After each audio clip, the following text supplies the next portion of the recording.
Comedy நடிகர் பாண்டுவின் மகனும் ஒரு நடிகர் என்ற தகவல் சினிமா ரசிகர்களில் பலரும் அறிந்திராத ஒன்று. தமிழ் சினிமாவில் குறிப்பிடத்தகுந்த காமெடி நடிகர்களில் பாண்டுவும் ஒருவர். காமெடி கேரக்டர்களுடன் இவர் குணச்சித்திர நடிப்பிலும் அட்டகாசமான நடிப்பை வெளிப்படுத்துவார்.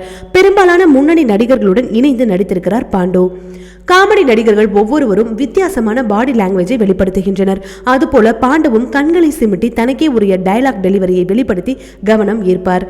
கரையெல்லாம் செண்பகப்பூ என்ற படம் தான் இவர் அறிமுகமான முதல் படம். தொடர்ந்து ஏராளமான படங்களிலும் மெகா தொடர்களிலும் பாண்டு நடித்திருக்கிறார். சினிமாவை தாண்டி பாண்டுவுக்கு ஓவியத்தில் அதிக ஆர்வம் உண்டு. தென்னிந்தியாவில் ஓவிய ஆராய்ச்சி படிப்பில் முனைவர் பட்டம் வாங்கிய ஒரே நபர் இவர்தான் என்ற தகவலும் உள்ளது. எம்ஜிஆர் நடிப்பில் சூப்பர் ஹிட்டான உலகம் சுற்றும் வாலிபன் படத்தில் இவர் முக்கிய படங்களை ஓவியமாக வரைந்து கொடுத்துள்ளார். குமுதா என்பவரை திருமணம் செய்துள்ள பாண்டுவுக்கு பிரபு, பஞ்சு, பிண்டு என்ற 3 மகன்கள் உள்ளனர். அவர்களில் பிண்டு தமிழ் சினிமாவில் நடித்து வருகிறார்.